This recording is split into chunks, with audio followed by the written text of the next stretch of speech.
in trying to understand, like, why don't I feel right about my work, I just started looking at the data in a different way. And I started to look at what was happening with health trends. And if you just kind of run through the list of what's happening, it's unbelievable. Like, we are getting destroyed, and it's very recent, and it's accelerating. The stats speak for themselves. You know this very well. 74% of Americans are overweight or obese.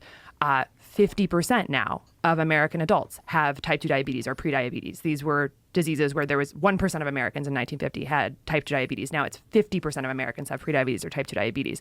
Alzheimer's, dementia are going through the roof. Young adult dementias have increased like 3 times since 2012. So early onset dementias, we're seeing, this 1 in 2 Americans are expected to have cancer in their lifetime now, 1 in 2, and young adult cancers are going up 79% in the last 10 years. We've got, of course, the autism rates are absolutely astronomical. 1 in 36 children has autism now in the United States. That was 1 in 150 in the year 2000. And in California, where I live, it's 1 in 22, 1 in 22 with a lifetime neurodevelopmental disorder. We've got infertility going up 1% per year. 25% of men now under 40 have erectile dysfunction. A quarter of the country. This is fundamentally a metabolic disease. We've got 77% of young Americans can't serve in the military because of obesity or drug abuse. We've got autoimmune diseases. Some studies are saying they're going up 13% per year. It's really unbelievable. And I could go through so many more diseases. Of course, we've got heart disease, which is almost totally preventable, as the leading cause of death in the United States, killing around 800,000 people per year.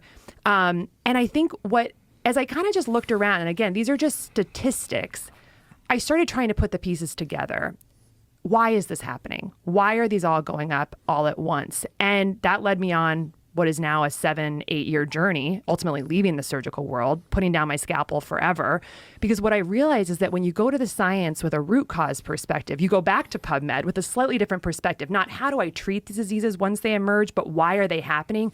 You see a very obvious, blaring answer, which is why we had to write a book about it, which is that it's all caused by metabolic dysfunction, a term that I never learned in medical school. I learned about metabolic syndrome and the different individual diseases that make it up. But there is a problem. There is a fundamental breaking of our core cellular biology that is caused by our diet and the world we're living in, the modern world we're living in today, that is crushing the very way that the human body and our human cells can transmit food energy to life energy, to cellular energy. And so our bodies are essentially, fundamentally, because metabolic health is how we make energy in the body, the way that our environment is now synergistic to restoring our metabolic health, and the science is very clear about this, it's basically like all of us are a little bit dead while we're alive. That's what metabolic dysfunction is. It's less energy in the body. We're underpowered. And that's very dark. Like when you step back and say, okay,